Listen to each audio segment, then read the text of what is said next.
Greetings and welcome back to Gacha News for the week of, what is today, the 13th of July 2025, and we've got quite a few things to go over today, and it appears that a lot of the developers decided to get together and release everything on the exact same day, so it's going to be a very busy upcoming week. But anyway, onto the news, starting with, hold on, wait, here. So we finally have a date, and we finally know what the Nikkeis for the Goddess of Victory Nikke summer event are going to be.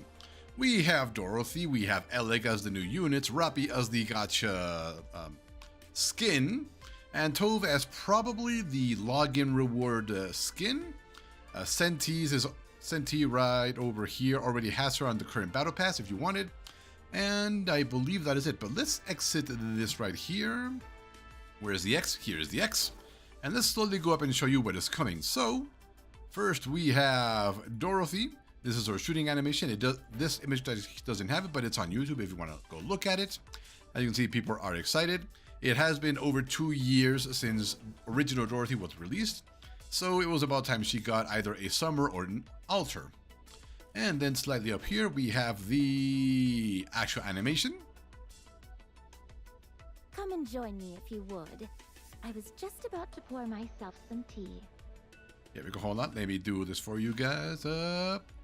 No, let's go to 720p and play it again. There we go. Slightly better. It's definitely very Dorothy. Join me if you would. I was just about to pour myself some tea. And something about that recording near the end sounds like they got away from the microphone or something. Or maybe it's supposed to represent that she's behind her binoculars. Not sure. But anyway, moving on. Here we have Elec in her shooting animation. Elec was a very big surprise here because, yeah, her swimsuit is definitely something. You can't really see it there, but if I keep scrolling up. I can make sure you can enjoy boom out in the open seas. Hold on. I don't know where it's... Oh, there we go. So as you can see, yeah, Elec decided to take some tips from both Rosanna and the Bunny Girl Mary, and I can make sure you can enjoy boom out in the open seas. Leave it to Elec to make it so that you can play Boom on a swimsuit. So, yeah. But anyway, that's not the spiciest thing yet. We've got Rappi, and she just had to go way overboard this time around. You are unable to take your eyes off my swimsuit. I am glad it is to your liking. So yeah, as you can see, yeah, she is the Gacha skin. That means you are unable to take your a minimum of $60 for this skin. I am glad it is to your liking. So yeah, personally, not worth $60 no matter how good it looks or what the animation is like. But it seems like they toned back her personality. I mean, her new personality. Because ever since she fused completely with Red Hood, her personality has been pushing very much towards the extroverted side instead of the introverted side. A little too much. And it seems like here she's going to, like, she's holding back like she used to.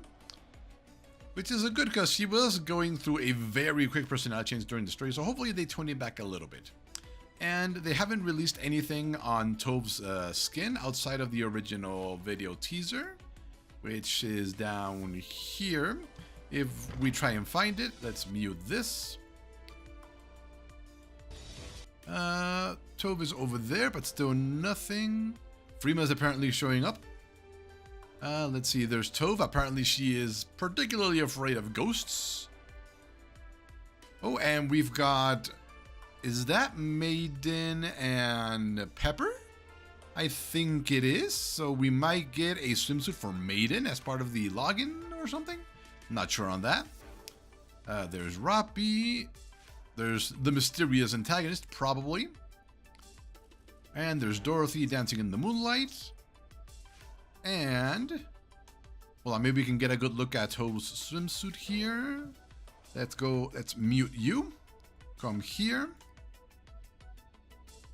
It doesn't want to load properly, no matter how much I play around with the quality. But anyway, yes, that is everything that's coming to Nikke, and that is coming on the 17th. So that would be on next Thursday. And as I alluded to, basically, a lot of companies decided to release everything on Thursday, including Fate Grand Order. Well, it's not on Thursday. That is on Friday. That is completely new. But it's only one day later, so yeah. Anyway, we know who's coming around. First, we've got Castoria Alter, Berserker. She is the big ticket item for this year. She is that technically and quite literally the most powerful generalist attacker in the game at the moment, on global at least. She's got batteries, she's got basically multipliers on her damage, she's Berserker, so she deals basically superior damage to everybody. Pretty, well, extremely strong. Suzuka is a bit of an interesting unit. I don't know much about it because I haven't been paying attention, but those skiing boots in a bikini really a bit out of place. But hey, her animation is definitely worth pulling for. And Chloe, probably the underdog of this entire event. She is an Avenger, and she's got an ability that puts her back, well, to the back of the line of your entire roster, letting you bring in another support. I think she's got a little bit of support built into her kit, so I think the idea is you cast hers, then you cast your main DPSs during the first wave, you push her back to on turn 2 and get more supports, and that's the general idea. And we already know that we are also getting the 3 fairies, Balban Sith, Melusine, and Barghest.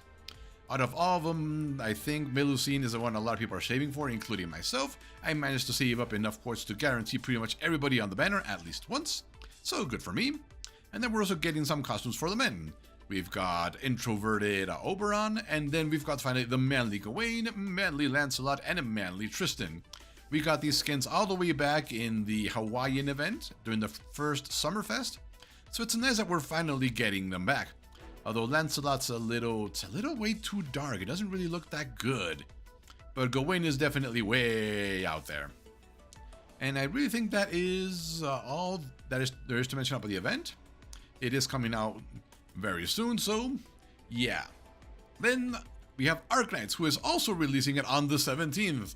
And that's a problem for me because this is a Sui event, which means it comes with you, who is the next Sui sibling, which I need to acquire for my Sui team. Blaze Alter, who is the only core caster for a Sui/Yanese team, like people from Yan. I think I might include her. I think this is Blaze's mother or adoptive mother. I'm not sure. I don't know the event. I don't look things up on JP. And I don't know who that is. This is Wang. This is the second oldest of the Sui siblings. He's the antagonist of the entire Sui sibling arc. So yeah, and yep, here we can see Wang and Yu having some lunch. And if I recall, I think everybody eventually shows up for a family dinner, either together or on their own. So really interesting event. And then, second to last, so while they haven't clearly announced the date, the 2.1 update for Zenless Zone Zero is coming on the 16th, because as you can see here, Yuzu has banner launches on the 16th, and that means that is the day of the update. So if you've got something on Wednesday, on Thursday, and on Friday, so fun. Zenless events tend to be very involved, so it usually takes you 2 or 3 days to complete everything as a casual player. Not particularly fun. I'm starting to get burned out on Zenless, but I am still saving up for Orphe and Seed, who are the last members of Obol Squad. Once I get them, I don't know what's going to happen, but hey, that's still clearly a bit away. And lastly, Shadowverse announced their newest, well, 1 month since release, we get a new pack in Shadowverse Worlds Beyond. I was not aware of this because I wasn't following them on Twitter, but now I am, and oh boy, another thing dropping on the 17th. Yeah, fun, huh? Anyway, regarding Shadowverse, I'm going to go over them in a separate video, and once the pack actually comes out, I'll make a probably live stream / recording, looking at every card and seeing how they work for thematic decks. Not necessarily meta, not necessarily the strongest, but what I find the most fun to play is thematic decks. So yeah, quite a bit of news, everything coming out next week, and oof, yeah. If you're playing even more gacha games than this, it's going to be a very busy week for you. So anyway, we will see you next time.